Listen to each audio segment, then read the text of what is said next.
I first met in person with Mary E. in the summer of 2007. I had arranged with her husband of 15 years, Terence, to see her for an interview. Mary had initially agreed, since I was not a newsman, but rather an amateur writer, gathering information for a few early college assignments and, if all went according to plan, some pieces of fiction. We scheduled the interview for a particular weekend when I was in Chicago, on unrelated business. But at the last moment, Mary changed her mind and locked herself in the couple's bedroom, refusing to meet with me. For half an hour, I sat with Terence as we camped outside the bedroom door, listening and taking notes while he attempted fruitlessly to calm his wife. The things Mary said made little sense but fit with the pattern I was expecting. Though I could not see her, I could tell from her voice that she was crying. Her objections to speaking with me centered around an incoherent diatribe on her dreams, her nightmares. Terence apologized profusely when we ceased the exercise, and I did my best to take it in stride. Recall that I wasn't a reporter in search of a story, but merely a curious young man in search of information. Besides, I thought at the time I could perhaps find another similar case if I put my mind and resources to it. Mary E. was the sysup for a small Chicago-based bulletin board system in 1992, when she first encountered Smile.jpg, and her life changed forever. She and Terence had been married for only 5 months.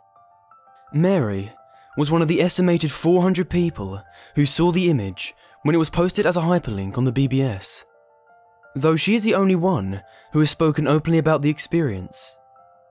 The rest have remained anonymous, or are perhaps dead. In 2005, when I was only in 10th grade, Smile.jpg was first brought to my attention by my beginning interest in web-based phenomena.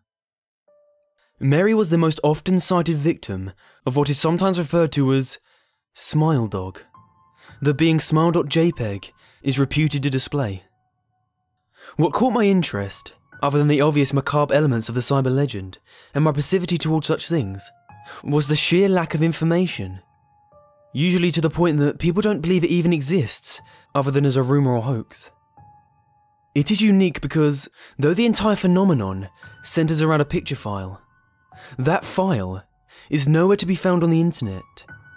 Certainly, many photo-manipulated simulacra litter the web, showing up with the most frequency on sites such as the image board 4chan, particularly the X-Focus Paranormal subboard. It's suspected these are fakes because they do not have the effect the true Smile.jpg is believed to have, namely, sudden onset temporal lobe epilepsy and acute anxiety. This purported reaction in the viewer is one of the reasons the phantom like Smile.jpg is regarded with such disdain, since it's patently absurd.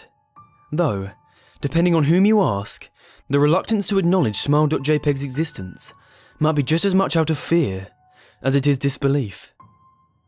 Neither Smile.jpg nor Smile.Dog is mentioned anywhere on Wikipedia, though the site features articles on such other, perhaps more scandalous shock sites such as Hello.jpg or 2 Girls 1 Cup. Any attempt to create a page pertaining to Smile.jpg is summarily deleted by any of the encyclopedia's many admins. Encounters with Smile.jpg are the stuff of internet legend. Mary E.'s story is not unique.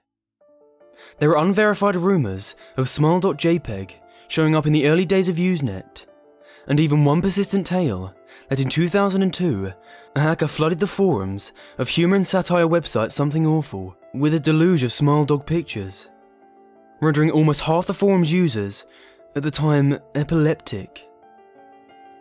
It is also said that in the mid to late 90s, that Smile.jpg circulated on Usenet as an attachment of a chain email, with the subject line, "Smile, God loves you." Yet, despite the huge exposure these stunts would generate, there are very few people who admit to having experienced any of them, and no trace of the file or any link has ever been discovered.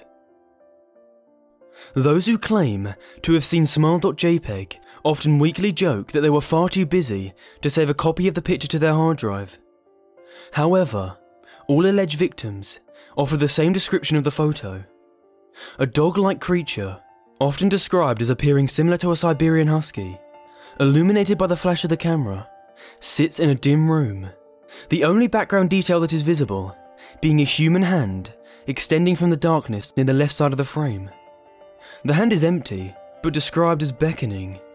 Of course, most attention is given to the dog or dog-like creature, as some victims are more certain than others about what they claim to have seen. The muzzle of the beast is reputedly split in a wide grin, revealing 2 rows of very white, very straight, very sharp, very human-looking teeth. This is, of course, not a description given immediately after viewing the picture, but rather a recollection of the victims, who claim to have seen the picture endlessly repeated in their mind's eye during the time they are, in reality, having epileptic fits. These fits are reported to continue indeterminably, often while the victims sleep, resulting in very vivid and disturbing nightmares. These may be treated with medication, though in some cases, it's more effective than others. Mary E, I assumed, was not on effective medication. That was why, after my visit to her apartment in 2007, I sent out feelers to several folklore and urban legend-oriented news groups, websites and mailing lists, hoping to find the name of a supposed victim of Smile.jpg, who felt more interested in talking about his experience. For a time, nothing happened, and at length I forgot completely about my pursuits, since I'd begun my freshman year at college and was quite busy. Mary contacted me via email, however, near the beginning of March 2008. Dear Mr. L, I am incredibly sorry about my behaviour last summer when you came to interview me. I hope you understand that it was no fault of yours, but rather my own problems that led me to act out as I did. I realised that I could have handled the situation more decorously. However, I hope you'll forgive me. At the time, I was afraid. You see, for 15 years, I have been haunted by Smile.jpg. Smile.Dog comes to me in my sleep every night. I know that sounds silly, but it's true. There's an ineffable quality about my dreams, my nightmares, that makes them completely unlike any real dreams I've ever had. I do not move, I do not speak. I simply look ahead, and the only thing ahead of me is the scene from that horrible picture. I see the beckoning hand, and I see Smile.Dog. It talks to me. It's not a dog, of course, though I'm not quite sure what it really is. It tells me it will leave me alone if I only do as it asks. All I must do, it says, is spread the word. That's how it phrases its demands. And I know exactly what it means. It wants me to show it to someone else. And I could. The week after my incident, I received in the mail a manila envelope with no return address. Inside was only a 3.5-inch floppy diskette. Without having to check, I knew precisely what was on it. I thought for a time about my options. I could show it to a stranger, a co-worker. I could even show it to Terence, as much as the idea disgusts me. And what would happen then? Well, if Smile.Dog kept its word, I could sleep. Yet if it lied, what would I do? And who was to say something worse would not come for me if I did as the creature asked? So I did nothing for 15 years, though I kept the diskette hidden amongst my things. Every night, for 15 years, Smile.Dog has come to me in my sleep and demanded that I spread the word. For 15 years, I have stood strong. Though there have been hard times. Many of my fellow victims on the BBS board, where I first encountered Smile.jpg, stopped posting. I heard some of them committed suicide.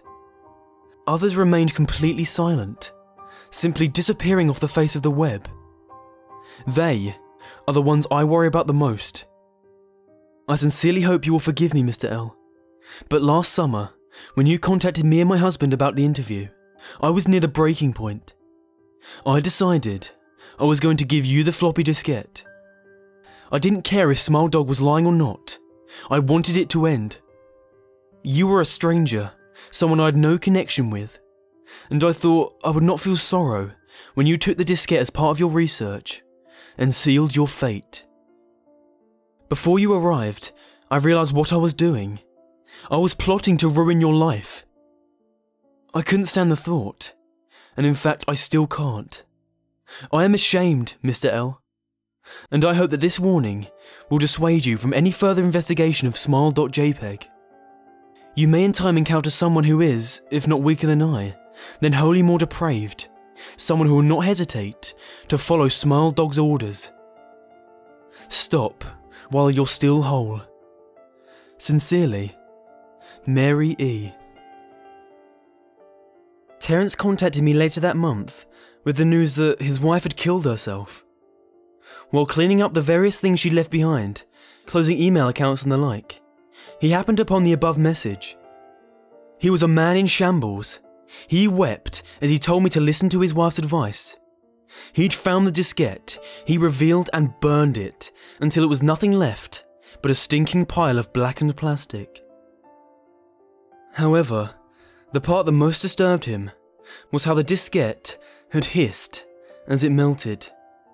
Like some sort of animal, he said. I would admit that I was a little uncertain about how to respond to this. At first, I thought it perhaps a joke, with the couple belatedly playing with the situation in order to get a rise out of me.